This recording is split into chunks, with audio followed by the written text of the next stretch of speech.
I watched her pick up my gift, the one I'd spent 3 weeks saving up for, hold it between 2 fingers like it was something she'd scraped off the bottom of her shoe, and drop it straight into the trash can, right in front of everyone. And every woman in that room went silent. Some of them laughed. I stood there holding my paper plate and a plastic cup of pink lemonade, and I told myself, just smile, Sarah. Just smile and disappear. I had no idea that the quiet man standing by the kitchen doorway had seen every single second of it.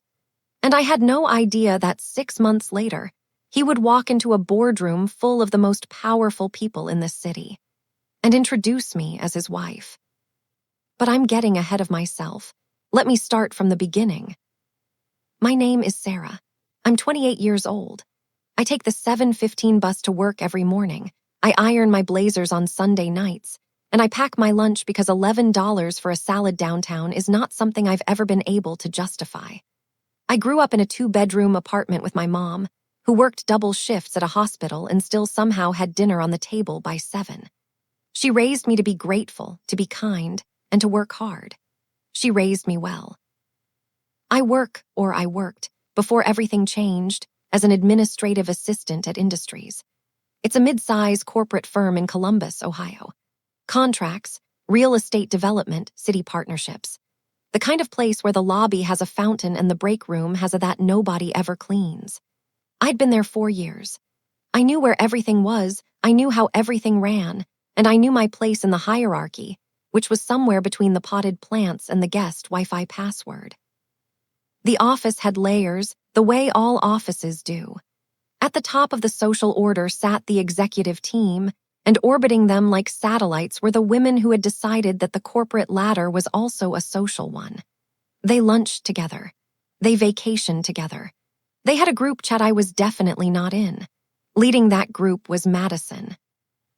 Madison was the founder's daughter. 30 years old, the kind of pretty that looks expensive. She had this way of smiling at you where her eyes didn't change, like her face had learned the performance but her heart never showed up to rehearse. She wasn't openly mean. That's the thing about women like Madison. They don't yell. They don't insult. They do something worse, they make you feel like you don't quite exist. Like you're a smudge on a window they've already looked past. I wasn't on her radar, mostly. I was furniture to her, which was fine. Furniture doesn't get hurt. Then I got the invitation to Courtney's baby shower. Courtney was a senior coordinator, kind, genuinely warm, the type who remembered your birthday and asked about your mom. I liked her. So when the cream-colored envelope showed up on my desk with my name written in gold ink, I felt something small and hopeful bloom in my chest. I'd been invited. I was included. The shower was going to be at the estate, Madison's family's home out in Dublin, Ohio. Stone columns, a circular driveway, the kind of house that has a name. I told myself not to be intimidated. Then I looked at the registry.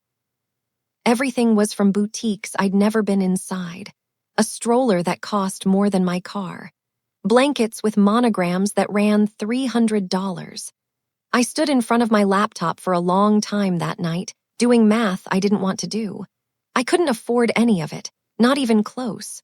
So I decided to make something. I spent 3 weeks on it. I knit a soft blanket, pale yellow, the kind that works whether it's a boy or a girl, from a pattern my mom had taught me years ago. I made a small bath salt set for Courtney, because nobody ever thinks about the mother when they're buying for the baby. I hand-painted a little white onesie with tiny sunflowers, because Courtney had sunflowers on her desk, and I noticed things like that.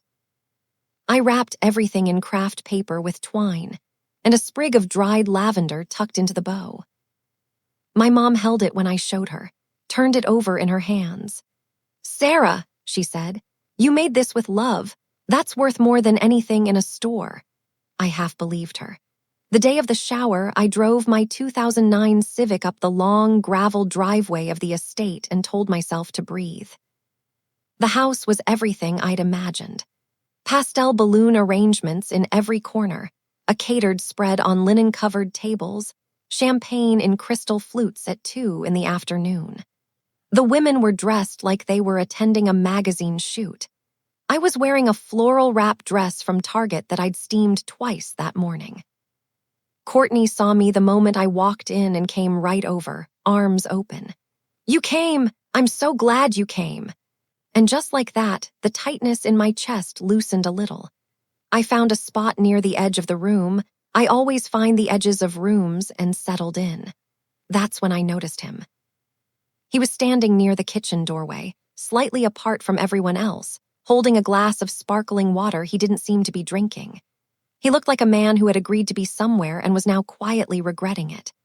Dark hair, early 40s, a stillness about him that was different from boredom, like he was watching without performing. I didn't know who he was.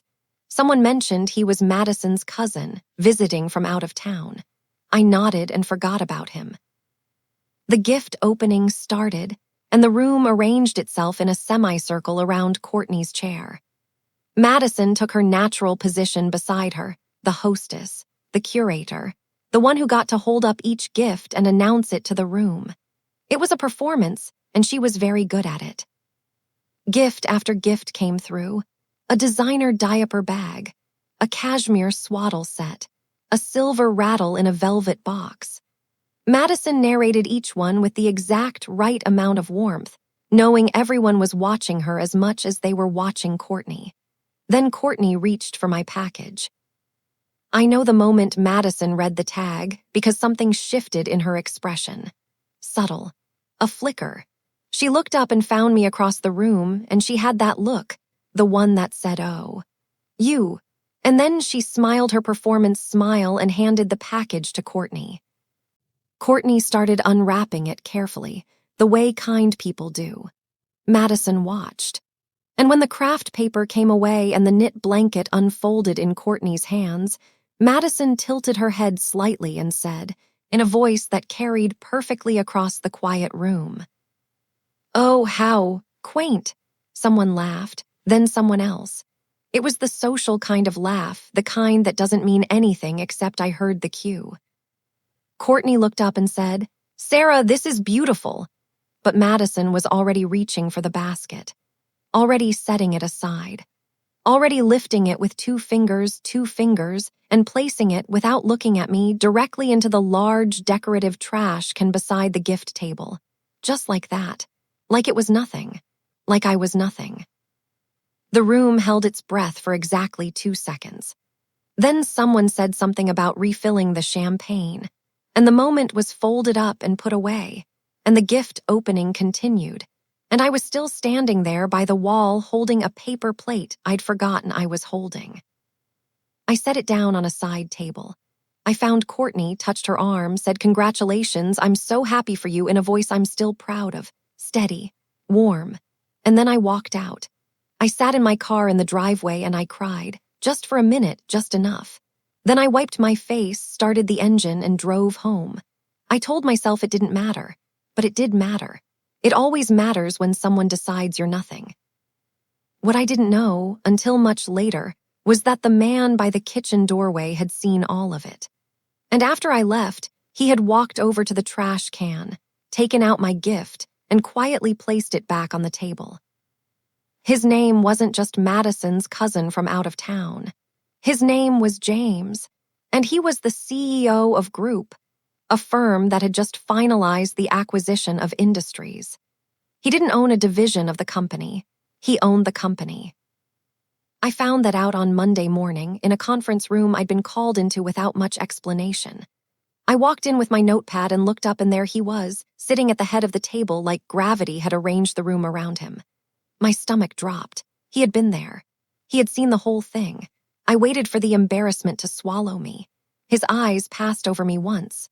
No reaction. No recognition, at least not visibly. He moved on to the agenda. I exhaled and took my notes, and told myself I'd imagined the whole connection. 3 weeks later, the internal restructuring reshuffled half the administrative staff, and I was reassigned, not down, as I'd feared, but directly onto James's transition team as a senior coordinator. I didn't know how to feel about that. I still don't know if it was deliberate. What I know is that we started working together. Long days, late nights, and I began to see who he actually was beneath the title. He was thorough in a way that respected other people's time. He remembered the names of the security guards and the woman who cleaned his office. He ordered the same lunch every day, turkey on wheat, no tomato, and ate it at his desk while reading, and I got the impression he genuinely didn't notice what anything tasted like. There was a photo on his desk, face down. I never asked about it. Some silences are private. He started asking my opinion on things. First small things, logistics, scheduling, how a memo read.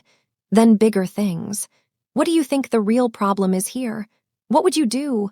I answered carefully at first, waiting for the trick. There wasn't one. He actually listened. One night, very late, when the whole floor was empty and the cleaning crew had come and gone, the coffee machine jammed. He stood in front of it looking at it the way men look at things they don't understand but feel they should. I came over, looked at it for about 4 seconds, took a bobby pin out of my hair and fixed the small gear that had slipped its track. He stared at me. Then he laughed. A real one, short, surprised, like it escaped him. I'd never seen him laugh before. It changed his whole face. "Where did you learn that?" he asked. "My mom," I said. "She fixed everything herself." He was quiet for a moment. "Mine did too," he said. We drank the coffee standing at the counter, not saying much. But something had opened between us, small and careful, like a window in a room that had been closed for a long time. A few weeks after that, he came to my desk at the end of the day when the office had mostly emptied. He was holding something. When I looked up, I recognized it immediately, the craft paper, the twine, the dried lavender still tucked into the ribbon. My gift basket. The one Madison had thrown away. "You made this," he said, not a question. I felt the old reflex, the urge to minimize, to laugh it off, to say, "Oh, it's nothing." I swallowed it. "Yes," I said. He turned the little painted onesie over in his hands, the sunflowers. He was quiet for a moment. "My mother used to knit," he said. "She made things like this. Blankets, mostly. My whole childhood smelled like wool and whatever she was baking." He set it down gently. "This is the kind of thing people keep." I didn't say anything. Neither did he. We just sat with it, the weight of what had been thrown away and the fact that he had gone back for it. I didn't let myself think too much about what that meant. Not yet. Madison noticed. Of course she did. She caught me alone in the hallway outside the copy room one afternoon, and she was perfectly pleasant. That was the terrifying thing. Smiled the whole time. Told me she thought it was sweet how hard I was working on the transition team. Said she hoped I understood how these things looked, professionally speaking. Said she'd hate for me to overreach and make things uncomfortable for myself. I smiled back. I said, "Thanks, Madison, I appreciate you looking out for me." And I walked away. But I went home that night and I sat on my kitchen floor for a while. Not crying, just sitting. Thinking about how women like Madison made the world smaller for women like me and how I'd been letting them do it my whole life. I almost pulled back. Almost convinced myself the safe thing was also the right thing. But then I thought about the coffee machine, and the laugh that had surprised him, and the way he'd said this is the kind of thing people keep, and I decided to stay.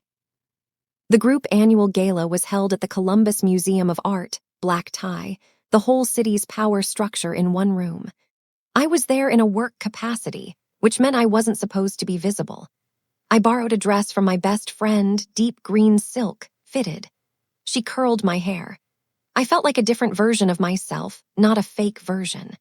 A version that had been there all along and hadn't had occasion to show up. Madison arrived in champagne and owned every inch of the entrance. She made sure James saw her the moment she walked in. James found me 20 minutes later, standing near the windows at the far edge of the room. The edge, always the edge. "You look beautiful," he said, just like that. No preamble. I laughed, the automatic laugh women do when they don't know how to accept something real. He didn't laugh with me. He just waited. He meant it. We danced once. Briefly. His hand at my back, mine at his shoulder, the city lights through the tall windows. I was aware of Madison watching us from across the room. I made myself not care. Later, he drove me home. It was unplanned, he just offered, and I accepted. We ended up parked outside my apartment building for almost 2 hours talking. The city was quiet. The heat was off and on. He told me about the shower. Told me he had retrieved my gift from the trash. Told me he'd kept it. "Why didn't you say anything?" I asked. "That night or after, why didn't you ever bring it up?" He thought about it. "Because you didn't need me to rescue you," he said. "You had already rescued yourself. You walked out with your head up. What you needed wasn't a white knight. What you needed was someone who saw you and kept seeing you." He paused. I was hoping I could be that. I looked at him for a long time. The streetlight came through the windshield and caught the side of his face. "You're doing all right," I said. He smiled. "Good." 6 months later, I stood in the corner of a group boardroom, same old habit, same old edges, while James prepared to announce the full merger and the launch of a new scholarship foundation for working-class students. Something we had built together, late nights and long conversations, and the particular belief that the people the world steps over are often the ones holding it up. Madison was in the front row, perfect posture, waiting. James spoke about the company, about the foundation, about the future. And then he paused, a natural pause, the kind that made the room still, and he turned. He looked at me across the room. "Before we close," he said, "I want to introduce someone properly, because some of you have worked alongside her these past months, and some of you have been in rooms with her without ever really seeing her. I'd like to correct that." He held out his hand toward me, steady and certain, and said, "This is Sarah, my wife." The room shifted. Madison went very still. I walked toward him. He took my hand. And the thing I felt in that moment wasn't triumph. It wasn't revenge. It was something quieter and more permanent, like finally being in the right room with the right person and not having to disappear into any edge. People like Madison believe that cruelty is a form of power. That making someone feel small is the same thing as standing tall. But I've learned that power isn't what you take from people. It's what you build and who you build it with. The blanket I knit for Courtney's baby, James keeps it folded on the chair in his office, every single day. He told me once it reminds him that the things worth keeping are usually the ones someone made with their hands and their heart, not the ones with the biggest price tags. My mom was right. Some things are worth more than anything in a store. My name is Sarah now, and I made it with love.